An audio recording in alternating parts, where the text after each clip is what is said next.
Leben im Tiny House. Das wünschen sich die allermeisten Deutschen und hier auf Marina di Venezia, der Max ist nämlich hier kann man das Ganze mal testen im Live-Betrieb mit bis zu 6 Personen. Wir sind in den Rex Lodges hier, die sind ganz neu. Grüß dich, Max. Hi, hallo Sven. Ja, also das sind unsere neuen Rex Lodges, die haben wir dieses Jahr ganz neu hier installiert. Und bei der Idee, die wir hier eben durchsetzen wollten, haben wir uns eben gedacht, dass wir ganz was Besonderes machen für alle Gäste, die mit Hund anreisen, dass wir so einen kleinen Garten, der eingezäunt ist, machen, damit jeder so ein bisschen auch seine Hunde frei laufen lassen kann. Und wie du siehst, auch hier vorne unter der Terrasse, da haben wir so eine kleine Hundehütte. Ja, klar, nicht jeder Hund wird vielleicht da reingehen, aber der ein oder andere geht da rein und ja, kommt eigentlich momentan bei den Gästen sehr gut an. Das Schöne ist, das Ensemble, was ihr hier errichtet habt, ihr habt eine richtige Gruppe errichtet. Der Baumbestand, den habt ihr nicht neu gepflanzt, sondern ihr habt das drumherum designt. Besonders schön sieht man es, glaube ich, auf der einen Seite. Ihr habt Bäume mit in die Häuser integriert. Zum Beispiel da vorne ist eine Lodge. Auch hier siehst du ja bei der Terrasse, dass der Baum direkt in der Terrasse drinnen ist.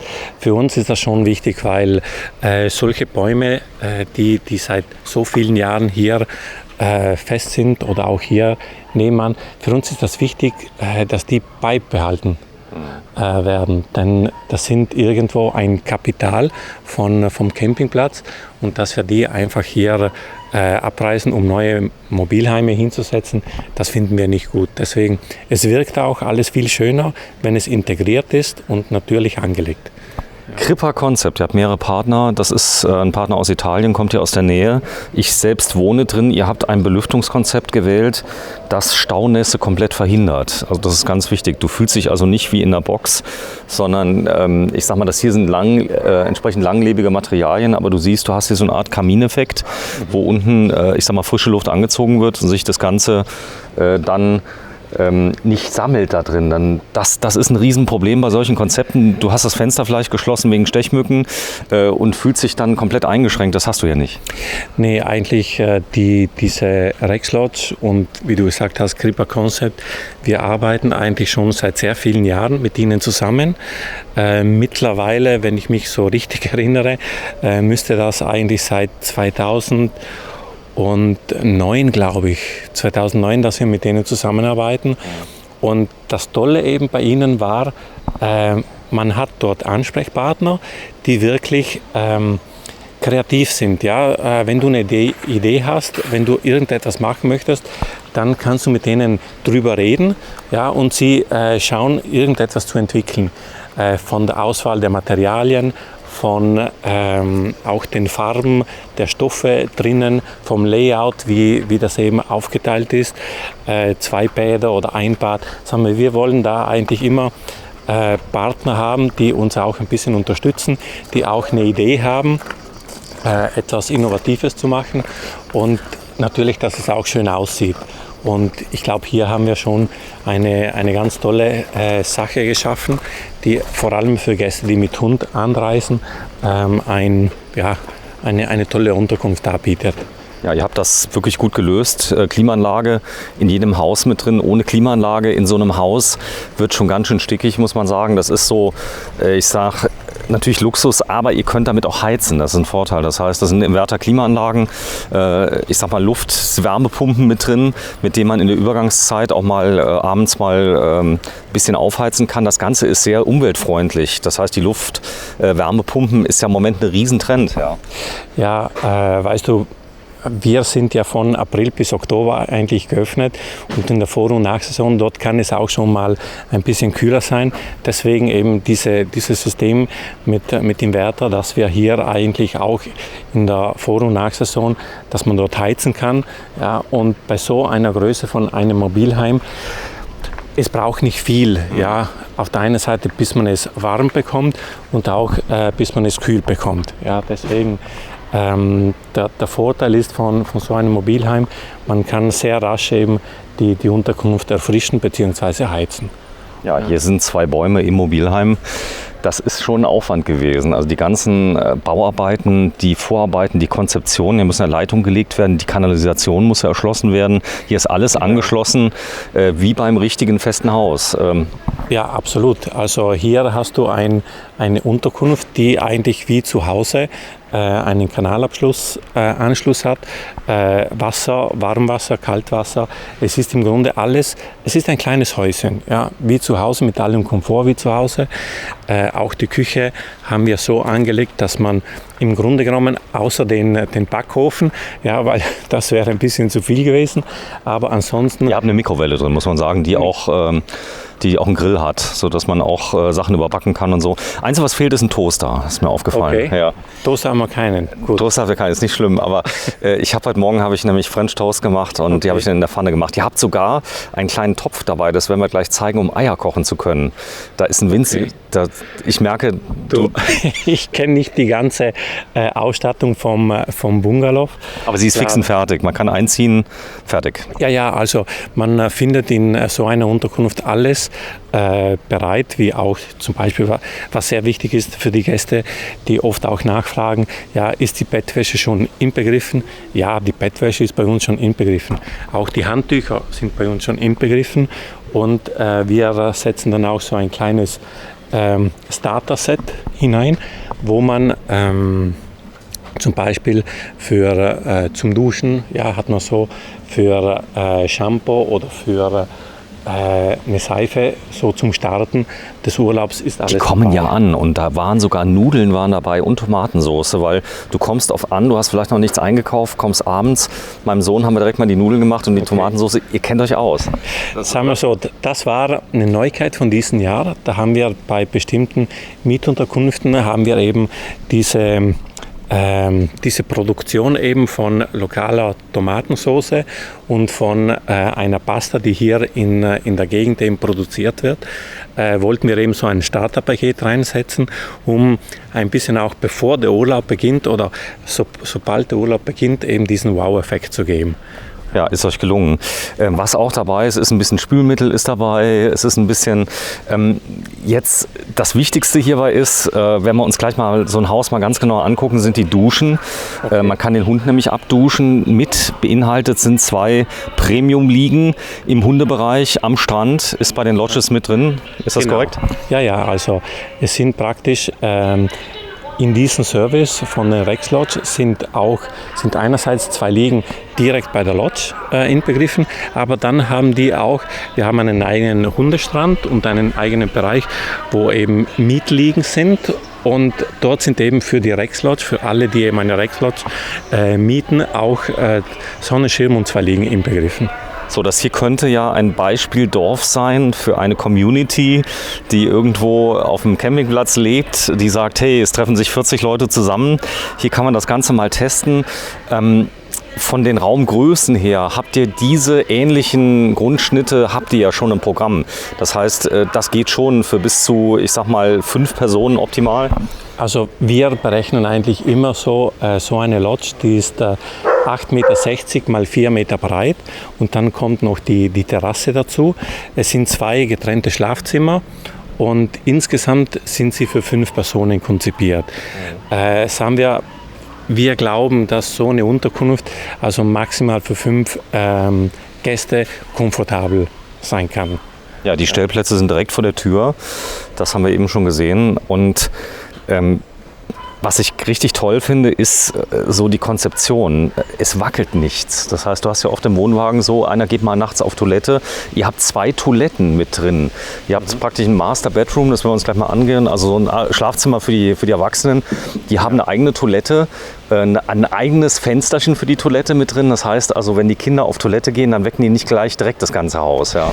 Ja, also die Idee ist eigentlich schon immer die, dass wir versuchen in den neuen Räumlichkeiten, vor allem bei diesen neuen Lodges, dass wir dort immer 2 Schlafzimmer und 2 Toiletten drinnen haben, damit die Gäste von einem Zimmer immer ihre eigene Toilette haben und das Gleiche gilt eben für die anderen.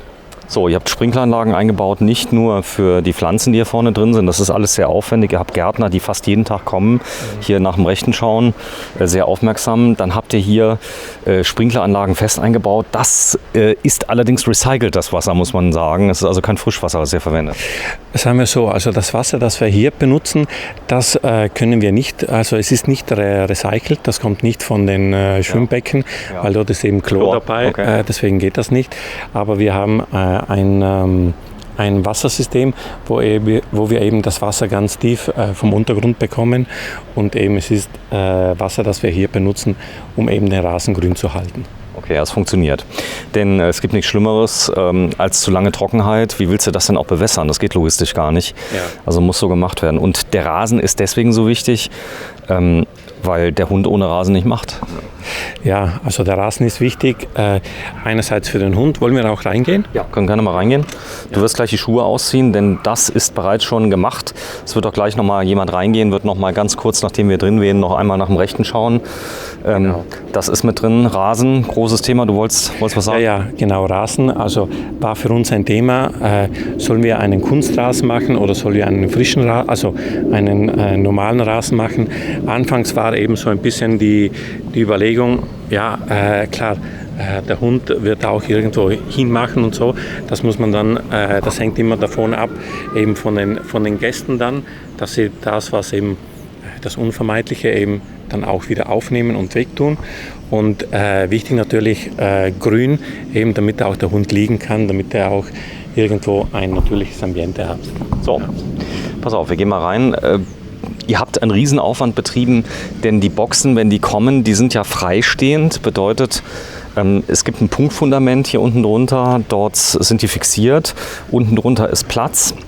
Und dann habt ihr diese wunderschöne Holzterrasse davor gebaut, die sogar noch einen Sichtschutz bietet, wenn man hier nämlich die Badetücher davor hängt. Das habe ich schon gemerkt. Also wenn man nicht will, dass der andere reinguckt, während man isst, kannst du einfach ein Badetuch davor hängen. Das haben wir drüben gemacht. Da ist es drin. Und haben das Ganze getestet. Funktioniert. Also ein bisschen Privacy geht. Auf jeden Fall. Also wir haben bei einigen Lodges haben wir auch so eine Art Rollo, wenn man sagen kann, die man runterziehen kann, damit eben dann dieser Sichtschutz gegeben wird und man absolute Privacy beim Frühstücken oder beim Essen hat und in der Mitunterkunft eigentlich absolute Privacy hat. Ja, ihr habt einige als barrierefrei. Das heißt, wenn ich entweder, ich sag mal, ganz große Kinderwagen habe oder bin im Rollstuhl, das geht. Ihr habt einige damit ausgerüstet mit ganz großen Rampen. Ja, das sind 2 davon. Ja, da müssen wir etwas bei unserem Buchungssystem ein bisschen ändern, damit eben die Gäste, die dieses Bedürfnis haben, damit die klar und deutlich eben ihre Unterkunft auch reservieren können und damit auch klar und deutlich ist, dass die Unterkunft barrierefrei ist. Schön, die ist jetzt mal nicht barrierefrei. Wenn ich es aber mal hochgeschafft habe, dann ist nur noch ein ganz kleines Teil, was mich dann eventuell stört. Hier vorne siehst du, meine Frau hat direkt den Hersteller von dem Tisch aufgeschrieben, den werde ich euch gleich nochmal zeigen, weil ihr habt wirklich höchste Qualität gewählt. Kein Schrott, das war euch wichtig, weil oft hast du bei den Mobile Houses das Gefühl, du lebst in so einer Unterkunft, einer Baracke oder sowas, weil die teilweise auch in die Jahre gekommen sind. Die Qualität mittlerweile von den Mobile Houses hat sich stark gebessert, oder? Auf jeden Fall. Also Mobile Homes gibt es eigentlich schon seit sehr, sehr vielen Jahren und in den letzten Jahren haben wir auch, da wir eben mit Kripa Concept seit sehr vielen Jahren zusammenarbeiten, haben wir auch versucht, eben von der Qualität her schon gut zusammenzuarbeiten, damit einerseits die Qualität der Unterkunft drinnen nicht wie, du sagtest eine Baracke. Das soll eine Mietunterkunft sein, die auf jeden Fall jeden Komfort zugibt, wie sich ein Gast auch zu Hause erwartet.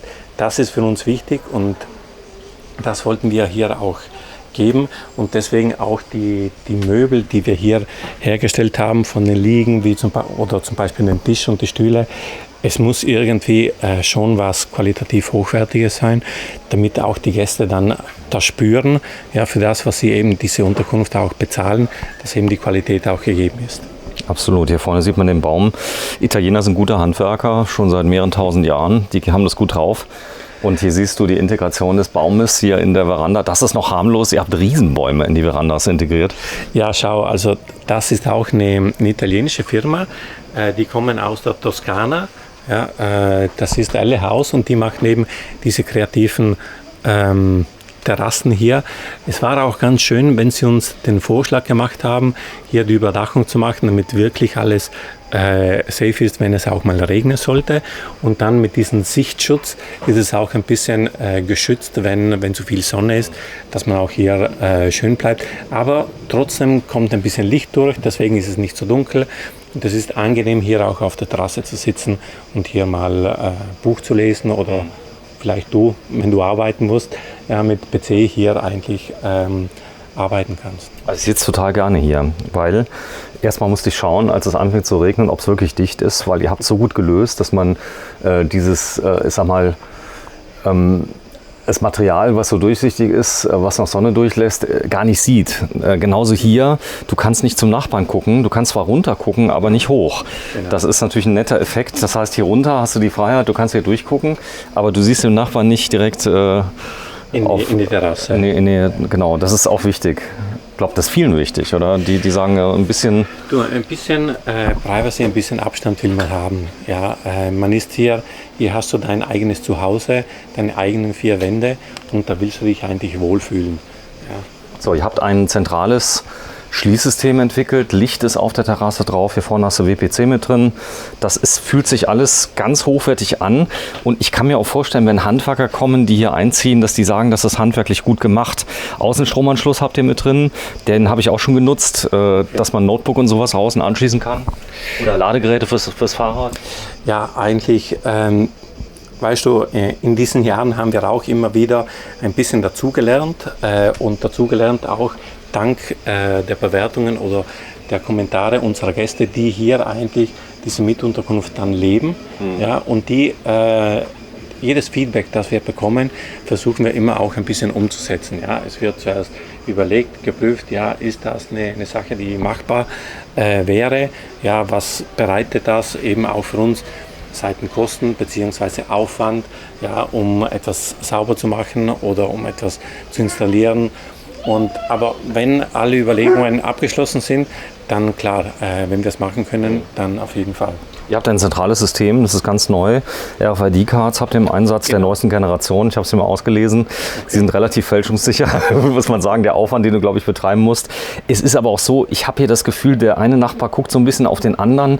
Du hast kaum Campinggäste, die einfach so durchgehen. Man hat immer so ein komisches Gefühl, hatte ich in der Vergangenheit immer, wenn ich hier durch so eine Siedlung durchgehe.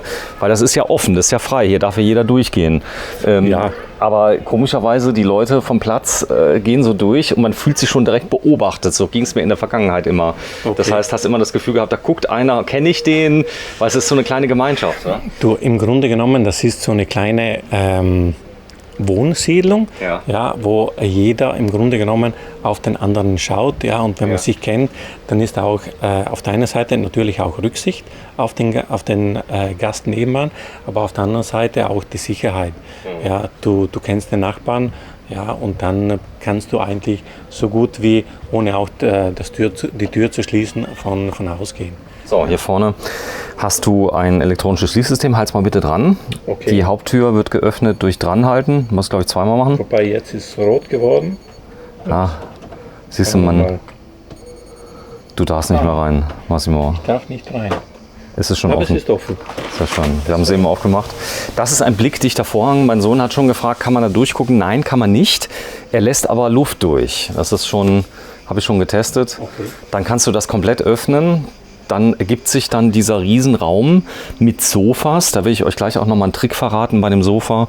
Man kann nämlich die Polster so drehen, dass sie eine glatte Oberfläche nach hinten kriegen. Weil sie sind nämlich gewölbt, ein bisschen unbequem. Und wenn man sie einfach umdreht, sind sie super bequem. Fernseher habt ihr eingebaut mit vielen deutschen Programmen, also fast alle drin? Ja, also auch bei den Fernsehen ist das eben ein zentralisiertes System. Und zwar bedeutet das, dass wir bei der Rezeption, dort haben wir die Zentrale und es sind die gleichen Sender, die du hier in dieser Lodge findest, die findest du in allen Lodges im Campingplatz, aber auch zum Beispiel bei den Superstellplätzen, die wir haben für Gäste, die mit Wohnwagen, Wohnmobil oder Zelt ankommen. Bei diesen Stellplätzen gibt es auch den SAT-Anschluss und deswegen die Sender sind alle die gleichen. Ja. So, und das ist viel Platz, um Sachen aufzuhängen. Die Betten übrigens im Kinderzimmer, da passen Euroboxen genau drunter, nämlich 60 mal 40 mal 40. Okay. Das ist totaler Zukunft. Also wir reisen ja mal mit Euroboxen. Also wenn ihr mit Euroboxen anreist, ich zeige euch gleich, wo ihr die unterbringen könnt. Ihr habt vieles schon vorgesehen, wie zum Beispiel ein zweiter Fernseher könnte man nachrüsten. Habt ihr aber nicht gebraucht, weil er da ist. Das ist das Belüftungssystem. Das kommt hier oben raus. Und da kann man auch schon durchgucken, da sind aber entsprechende Gitter dabei, das heißt Tiere können nicht durch. Also Tiere können in diesem Fall sicherlich nicht durch. Ja, es ist wichtig eben, dass immer so ein bisschen eine Luftzirkulation in dieser Mitunterkunft bereitsteht. Das ist natürlich auch vom Komfort, den die Gäste dann hier erleben, sehr, sehr wichtig. So, und das ist das Bett. Ich finde es knackig, muss ich sagen, vom Liegekomfort. Habe mich jetzt dran gewöhnt. Aber ich könnte es ein bisschen weicher gebrauchen. Das war so, ich sag mal, mein erster Eindruck. Allerdings bin ich ja auch kein Italiener. Es ist schon sehr, sehr komfortabel. Aber es ist ich sag mal, Härtegrad 2, würde ich sagen. Ja, also es ist da. Okay. Das Elternbett ist weicher. Sagen wir so, ich kann dir das jetzt nicht konkret sagen, weil hier habe ich eigentlich noch nie geschlafen. Ich versuche ab und zu auch mal den ein oder andere Unterkunft zu probieren, ja, damit man auch so ein bisschen ein Gefühl hat. Klar, zum Beispiel den Härtegrad, also den prüfen wir nicht, also die, aber zum Beispiel hier die Matratzen, die wir hier haben, das sind eigentlich Standardmatratzen, die vom Hersteller, von Kripa Concept mitgeschickt wurden, aber wir im Laufe des Jahres, es ist das erste Jahr, dass wir eben diese Mietunterkünfte haben, aber wenn wir dann, wie gesagt, es ist immer, der Gast teilt uns mit, ja, wie er eben die Mietunterkunft erlebt und dann können wir auch die ein oder andere Sache ändern oder versuchen zu ändern. Es war Jammern auf hohem Niveau, muss ich dazu sagen. Also hier ist so ein bisschen wie im Wohnmobil, dahinter versteckt sich die Dusche, die ist aber von hier nicht zugänglich. Man kann alle Türen abschließen. Das heißt also, wenn man mal gerne alleine auf dem Klo sein will, das geht. Man kann auch hier vorne zumachen. Dann habt ihr einen Fußboden gewählt, der ist genial. Wenn du hier barfuß drauf gehst, ja, der fühlt sich so weich an. Und auch wenn mal mit dem Hund ein Malheur passiert, kann ja passieren bei der Rex Lodge, ja. Okay. Du kannst es problemlos beseitigen, denn das hier ist, keine Ahnung, was das für ein Material ist. Ich habe mir direkt überlegt, ich muss irgendwie rauskriegen, was das ist, ja. Denn es ist genial. Also gerade die Italiener haben ja Bodenmaterialien ohne Ende. Also wenn ich mich richtig erinnere, ja, wenn wir den bestellt haben, das war so ein Linoleum, so eine Folie, die eben auch so ein bisschen vom Gefühl her, wenn du, wie du gesagt hast, barfuß draufläufst, ja, dieses Gefühl von der Weichheit gibt. Ja. Es ist ein bisschen, wie kann man sagen, so ein bisschen vom Feeling her hast du das Gefühl, als ob es ganz kleine Stückchen wären und deswegen macht das eben diese Weichheit aus.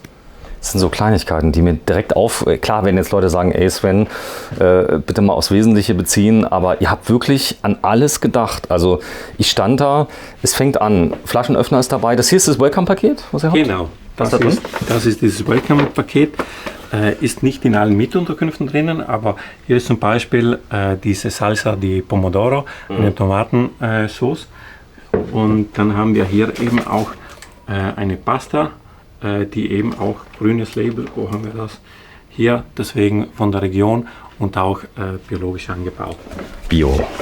Ja. So, dann ist aber auch dabei das Welcome-Kit. Das heißt, du hast die Handtücher zum Spülen dabei, richtig gutes Material, denn ihr habt so Mikrofasertücher mit drin, ihr habt Handtücher mit drin, das Ganze wird eingefasst, also kein Schrott, alles kannst du benutzen. Du, für uns ist es wichtig, dass es nicht nur den Schein hat, ja, von einer Welcome-Kit, das funktioniert, sondern dass irgendwo wirklich schon auch die Qualität passt. So, das ist übrigens ein Dunstabzug. Im Moment habt ihr Ich muss die Karte reinstecken. Übrigens, es funktioniert nicht, dass du hier einfach nur eine Visitenkarte reinsteckst. Der hat einen RFID-Leser mit drin. Genau. Und das ist so, der liest tatsächlich die Karte aus, sodass Thema Stromsparen einer geht, kann man das machen. Ich habe die dann bestochen. Ich habe eine zweite Karte bekommen, weil ich gesagt habe, die Server müssen noch laufen und so. Da waren die dann ganz nett. Aber Thema Energie, Ressourcenverbrauch ist euch ganz wichtig. Also auf jeden Fall, ja, vor allem in der heutigen Zeit ist eigentlich schon sehr wichtig, dass man auch ein bisschen diesen Umweltgedanken mit sich auch in den Urlaub mitbringt. Ja, und da glauben wir, also wir geben normalerweise nur eine Karte, ja, weil so eine Mietunterkunft, das hat eigentlich keinen Sinn, dass man da die Klimaanlage den ganzen Tag eben laufen lässt. Ja, es reicht wirklich, wenn man zurückkommt, nachdem man am Whirlpool, also am Schwimmbad war oder am Strand, da kann man eigentlich ohne weiteres, wenn man zurückkommt, in 10 Minuten, Viertelstunde ist hier das Ambiente wirklich wieder abgekühlt. Es ging euch gar nicht um die Kosten, denn ich sag mal so, teilweise das Ganze auch dauerhaft zu betreiben geht ja auch, aber es geht ums Prinzip. Du hast jetzt, ich glaube, ihr habt hunderte Häuser. Wenn das jeder machen würde, kannst du dir vorstellen? 400 Häuser. 400 Häuser. Ja, deswegen, also der Energieverbrauch kann schon enorm sein, aber wichtig ist auf jeden Fall, dass jeder auch so ein bisschen die natürlichen Ressourcen, die wir haben, die müssen wir irgendwo auch schützen. Wasserknappheit habt ihr im Moment in Italien. Das ist bei euch nicht ganz so schlimm, glaube ich, wie jetzt im Innern des Landes. Ich habe gesehen, der Gardasee geht zurück, weil die das Wasser mittlerweile verwenden, um das Wasser aus dem Po zu kompensieren, damit die Weinernte nicht ganz in die Binsen geht. Ja, das ist so. Merkt ihr das mit dem Wasser? Also wir befinden uns hier in einer Gegend, ja, die sehr tief ist und deswegen haben wir bis jetzt noch keine Schwierigkeiten gehabt mit der Trockenheit. Aber es gibt andere Gegenden in der Region Veneto, wo leider eben diese Trockenheit, du musst bedenken, wir haben schon seit Monaten, dass wir hier keinen Regenfall haben. Das war jetzt kurz mal. Ich glaube, heute Nachmittag soll es mal kurz regnen, aber das verdunstet, glaube ich, auf der Oberfläche. Es sollte regnen, aber wir befinden uns hier in einer Landzunge, wo wir auf der einen Seite das Meer haben, auf der Hinterseite ist die Lagune und hier kann sich die Wettervorhersagen können sich wirklich sehr, sehr schnell ändern. Deswegen, ich gehe nicht davon aus, dass es heute Nachmittag regnet. Wenn, dann könnte heute Abend ein bisschen Regen fallen. Aber klar, bei dieser Hitze, dann verdunstet das sehr, sehr schnell. So, ihr habt natürlich eine Kaffeemaschine mit dabei, ein Wasserkocher ist dabei. Also alles, was man braucht. Ein Dunstabzug, der nach außen geht, finde ich auch total wichtig. Das heißt, wenn man hier mal was brutzelt, was ein bisschen stinkt, dann habt ihr eine Riesenspüle dabei. Aber es kommt noch viel besser. Ihr habt gesagt, wir wollen ökologisch arbeiten. Ihr habt eine Spülmaschine von Electrolux mit eingebaut, die sich sogar automatisch öffnet, nachdem sie fertig ist, um das Geschirr zu trocknen. Das ist also wirklich High-End. Und ihr habt auch so viel Geschirr mit dabei, dass man sie auch beladen kann. Weil viele machen ja den Fehler, die haben ja nicht genug Geschirr, sondern all das ist mit dabei. Hier vorne sind die Teller. Warte mal, das hängt davon ab, wo sie es machen, sehr mäßig. Genau. Ups. Hier haben wir einige Töpfe und Pfannen. So ganz viele Teller. Ja. Denn Das es lohnt sich ja. Haben wir auch dabei. So, da ist übrigens dabei, ihr habt Flaschenöffner, ihr habt Weinöffner, ihr habt Dosenöffner dabei, ihr habt ordentliches Besteck dabei, ihr habt wirklich so scharfe Messer, dass ich die Kleinkinder nicht unbedingt in die Hand geben würde. Ja? Das heißt, du kannst damit auch Gemüse schnippeln und ihr habt große Messer dabei, eine Schere ist dabei, ein Brotmesser ist dabei, also alles. Ihr habt wahrscheinlich eine Checkliste, oder, wenn die kommt? Klar, also wir haben eine Checkliste, wo man eigentlich alles sieht, was drinnen ist und dann hier, wenn wir hier öffnen, du siehst also Kühlschrank, ja, du siehst hier haben wir auch, wenn man selbst hier ein bisschen nachputzen will und hier oben haben wir dann Mikrowelle und andere Töpfe. So, und das ist mit dabei. Töpfe habt ihr ganz, ganz viele, aber es kommt noch besser. Da oben ist ein Gefrierfach mit drin, da kannst du Eiswürfel selber bereiten, das mache ich nämlich immer. Okay. Der Eiswürfelbereiter ist da hinten drin und so kannst du dir dann abends deinen Weißwein, ich weiß, jetzt werden die alle schreien, aber noch ein bisschen kühler machen. Das Einzige, was ich nicht gefunden, Eierbecher habe ich nicht gefunden. Vielleicht habe ich, ach doch, da vorne sind 2. Ich weiß nicht, aber kann sein, dass wir die schon benutzt haben. Dann habt ihr Salatschüsseln dabei, also alles ist dabei. Ihr habt an alles gedacht. Im Grunde genommen, wenn ein Gast hierher kommt, dann müssen wir eigentlich alles ja, hier bereitstellen, damit einer ganz autonom ist. Warte, hier genau für die getrennte Müllentsorgung. Ja. Also wie in einem richtigen Haus. Dabei sein. Ja. Ja. Der Tisch hat einen Vorteil, der lässt sich ausziehen. Das ist auch was ganz Nettes. Hier sind 4 Stühle mit dabei, aber hier will man selten seine Zeit verbringen, denn es ist eigentlich viel schöner, hier draußen zu sitzen. Thema Stechmücken, ihr sprüht, glaube ich, einmal die Woche oder alle 14 Tage. Genau, also wir spritzen eigentlich jede Woche mittwochs. Und wichtig ist uns aber auch, ja, die Wetterbedingungen anzuschauen, weil klar, wenn dann am Mittwochabend Regen angesagt ist, dann nützt das Ganze gar nicht. Deswegen, ja, wir spritzen jeden Mittwoch. Und das ist schon sehr wichtig, dass man da auch eine Kontinuität hat, damit auch die Wirkung dann für die ganze Woche dauert. Stechmücken sind ziemlich fies, sobald die Sonne hier untergeht. Ja, das sind italienische Stechmücken. Die sind genauso intelligent wie ihre Einwohner. Ja. Aber die werden teilweise richtig groß.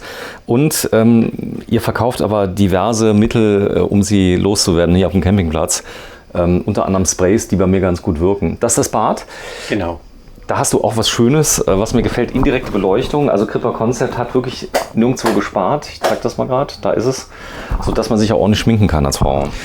Du weißt ja, für uns, das Um und Auf ist immer, wir müssen auch ein bisschen an Qualität schauen, wir müssen an Komfort schauen. Und da ist für uns schon wichtig, dass dass das ganze Paket stimmig ist.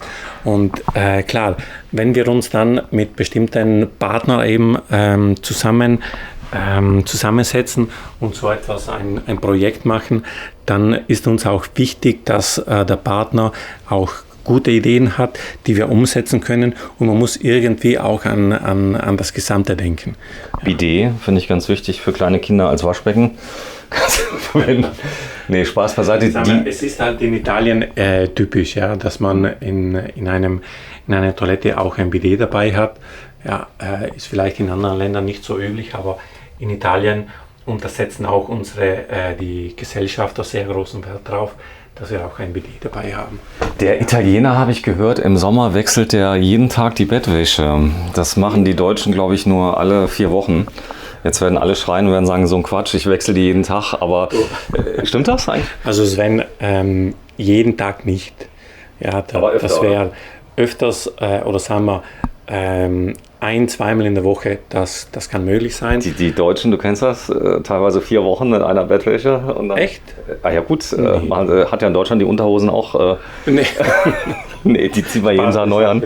Spaß beiseite. Aber es ist so, wenn ich jetzt mehr haben möchte, Bettwäsche, weil ich zum Beispiel hier schwitze, habe die Klimaanlage nicht an, weil ich es nicht vertrage, das geht. Man kann das anfragen bei euch?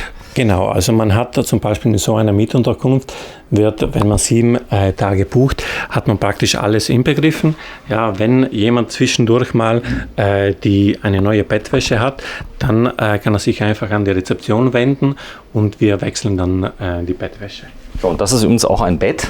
Das könnte man für kleine Kinder auch verwenden, wenn man das alles wegnimmt. Aber jetzt will ich dir mal den Trick zeigen. Wenn du das drehst, dann hast du hier die flache Fläche, okay, und kannst dich dann hier vorne besser hinlegen. Das ist nämlich das, was ich festgestellt habe. So kann man sich so ein kleines, also wenn man die beiden wegnimmt, okay, macht hier die Kissen rein, die man dann hat, und dann kann man nämlich ganz bequem hier Fernsehen gucken oder Monk irgendwie bei ZDF oder so dann schauen. Dann kannst du von hier aus, ich zeig das mal gar nicht, ich setze mich jetzt mal auf die Couch drauf, kannst du komplett rausgucken. Und ihr habt spezielle Vorhänge bestellt, die sind so sichtdicht, sodass du die Tür auflassen kannst und kannst aber trotzdem, genau die, ja, du kannst das zumachen, du kannst aber auch die normalen Vorhänge einfach zumachen, so kann das nämlich offen bleiben, frische Luft kommt rein, man kann sogar einen Durchzug erzeugen und du hast dann die 2 Vorhänge, die du zumachen kannst, sodass zunächst mal keine Stechmücken reinkommen. Das ist, kommt, glaube ich, aus der Praxis bei euch, oder? Das ist natürlich Erfahrung, die wir in den Jahren gesammelt haben, auch dank der Gäste, die uns eben das so mitgeteilt haben. Und dass wir alles dunkel machen, ja, mit dem anderen Vorhang, das hat natürlich den Vorteil, wenn hier jemand eben das Kind schlafen lässt oder wenn man selbst hier übernachten will, dann hast du wirklich ein Ambiente, das ganz dunkel ist. Das sind übrigens ganz normale Euro-Stecker, die werden die Deutschen nicht kennen. Diese schmalen hier, das sind nämlich für, ich sag mal, Stecker ohne Schutzleiter und das ist mit Schutzleiter. Und der ist natürlich an der optimalen Stelle, weil... Das Handy, oder? Nee, es ist eigentlich für die Kaffeemaschine. Okay. Das heißt, da steckt bei uns die Kaffeemaschine drin. Du musst weg. Nee. Passt. Ich habe noch Zeit. So, das ist das gleiche nochmal in grün.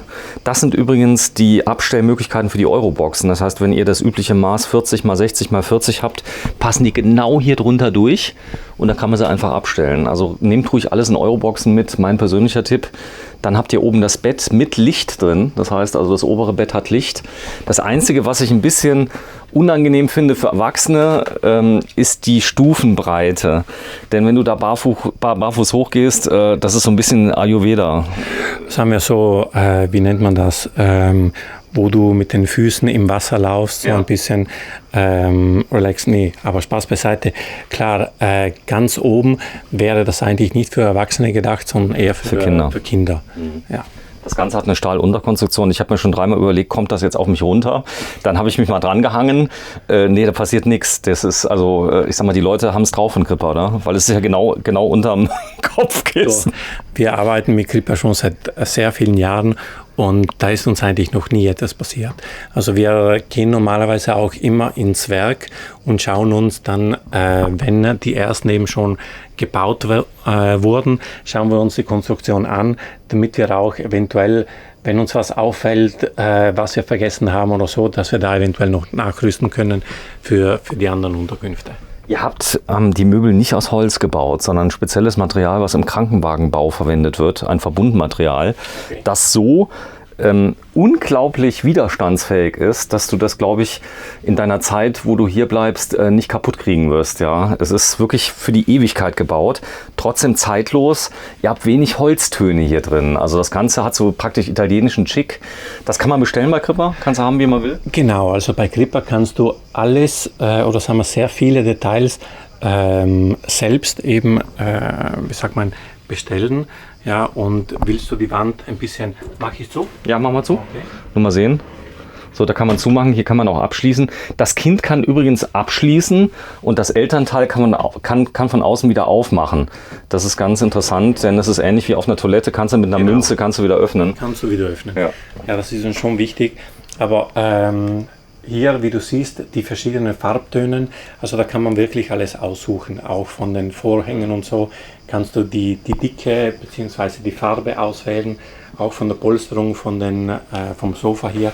Man kann wirklich bis zum letzten Detail alles aussuchen. Ich habe viel wichtiger, ihr habt Farben gewählt, wo man Stechmücken finden kann. Weil es gibt so ganz gemeine Camouflage, irgendwelche Tapeten, die drauf sind, du findest die Scheißdinger nicht, sorry. Und hier, ich habe jede Stechmücke gefunden, die bisher drin war. Man hört sie ja dann.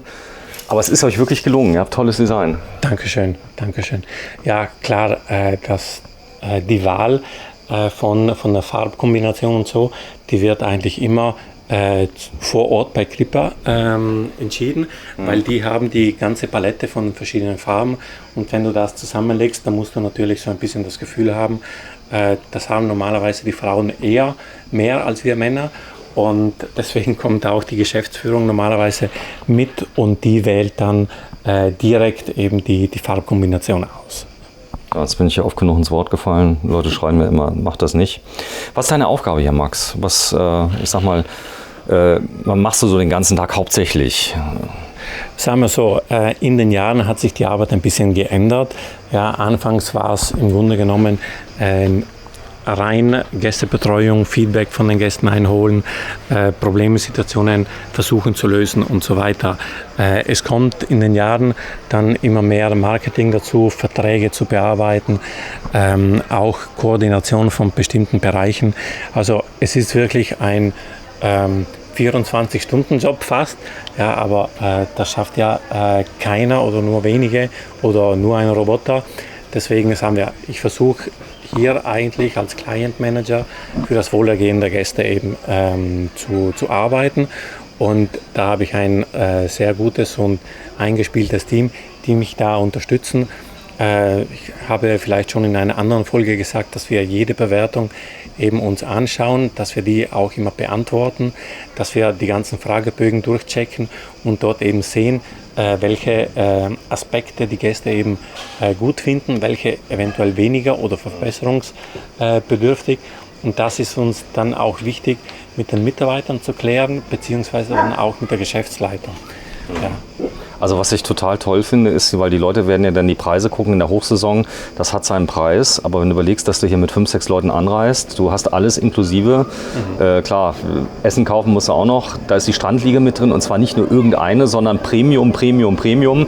Ich habe mit den Leuten gesprochen, ihr habt bestimmte Hundebereiche, da ist das mit drin, alles ist für den Hund angepasst und wer sich auskennt, du kannst hier mit dem Auto anreisen, du brauchst kein Reisemobil dabei haben, du packst deine Packkoffer, du packst die aus, ihr reinigt anschließend. Reinigung inklusive? Ja, also die Reinigung ist inbegriffen. Das Einzige, was wir verlangen, ist eben, dass der Müll entsorgt wird oder dass es besenrein hinterlassen wird.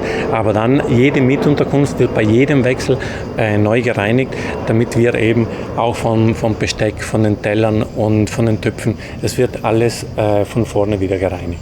Ist das in der Nebensaison ein gut Stück günstiger eigentlich?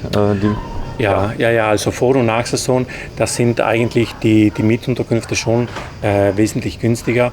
Die Preise steigen, weil eben in der Hauptsaison einerseits es ist die Nachfrage so stark, auf der anderen Seite aber bieten wir auch von den Events oder von den Attraktionen, die wir hier auf dem Campingplatz anbieten, das volle Paket.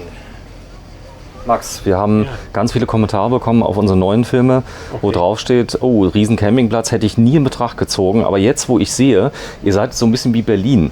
Berlin hat ja Stadtteile, ist zwar eine Riesenstadt, aber das hier ist ein Stadtteil. Du hörst hier kein Kindergeschrei, ab und zu mal ein Hund bellen, der da ist. Wir sind mitten in der Hauptsaison, ihr seid ausgebucht gerade. Das hier ist ja Ruhe pur. Das heißt, du kannst zum Strand gehen, hast da dein Stranderlebnis, hast deine eigenen Liegen, die auch die ganze Zeit für dich reserviert werden. Heißt, wenn du nicht hingehst, sind die leer. Das ist wirklich Hammer. Das heißt, ihr bereitet das vor. Gut, der Kunde kann sagen zum Beispiel, okay, ich bin nur 3 Tage da, sollte man auch empfehlen, dass man die Liegen dann freigibt für andere. Gell?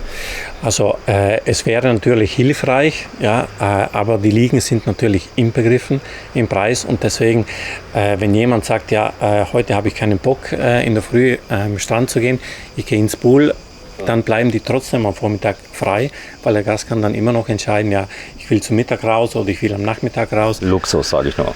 Ich sage, wir wollen hier schon, dass der Gast seinen Komfort hat. Ja, klar, das kostet einiges, ja, weil auch die Unterkunft hier für 2 Wochen, das hat seinen Preis. Ja, und, aber irgendwo muss die Leistung auch stimmen. Ja. Wenn das Preis-Leistungs-Verhältnis stimmt, dann ist der Gast auch bereit, eben für den Luxus, den man eben bekommt, auch etwas zu bezahlen. So, wenn man drauf guckt, wie lange ist die buchbar im Jahr? Wann fängt es im Frühjahr an? Also dieses Jahr haben wir am 9. April den Campingplatz geöffnet und wir werden ihn am 10. Oktober schließen.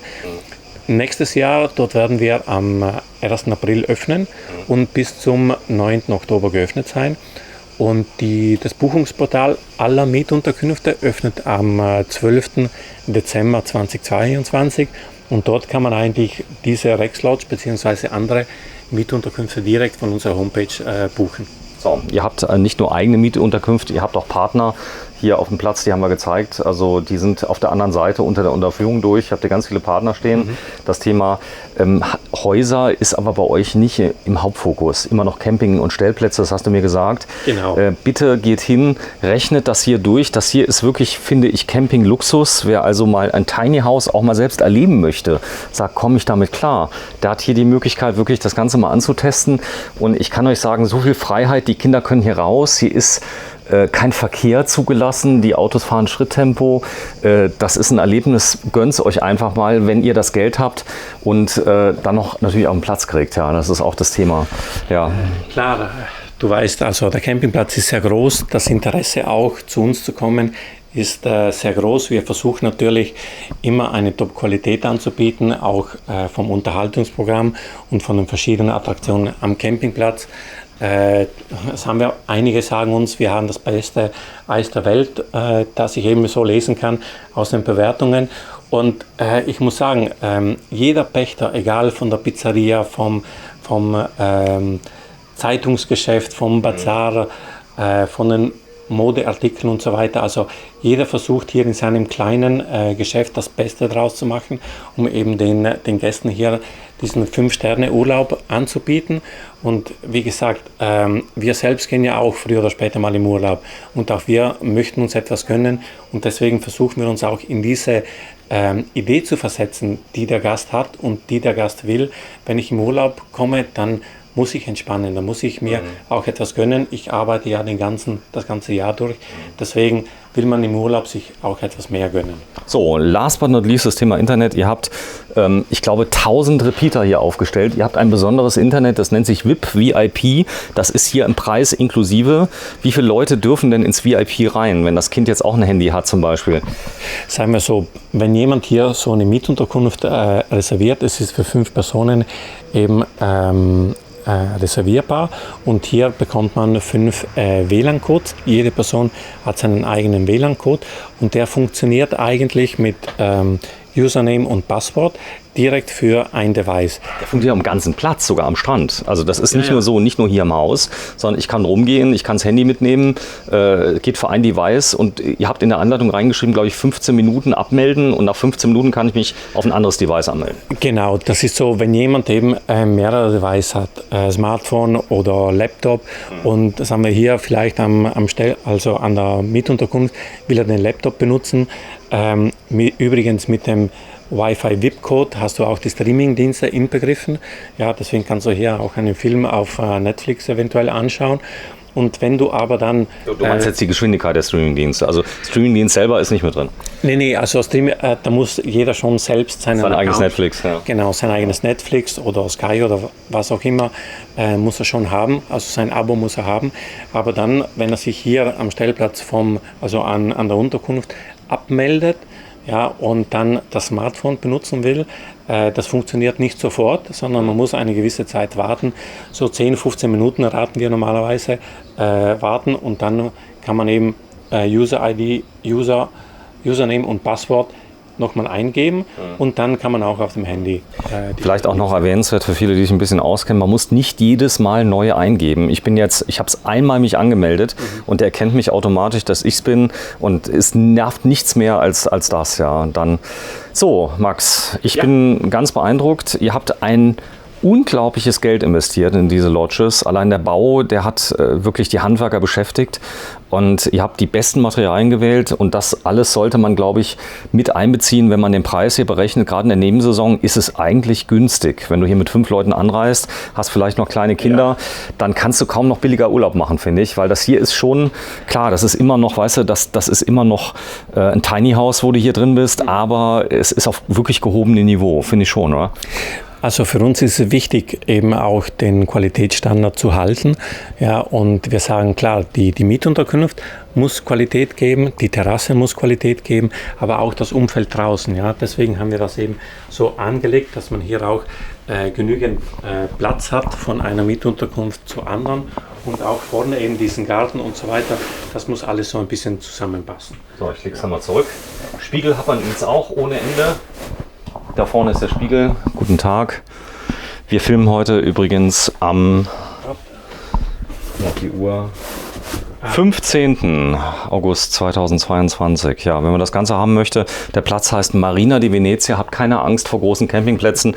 Max kommt aus Südtirol, deswegen spricht er so gut Deutsch, spricht aber auch fließend Italienisch und Englisch. Das heißt also, er steht euch zur Verfügung. Vielen Dank, Max. Hast du noch was zu sagen?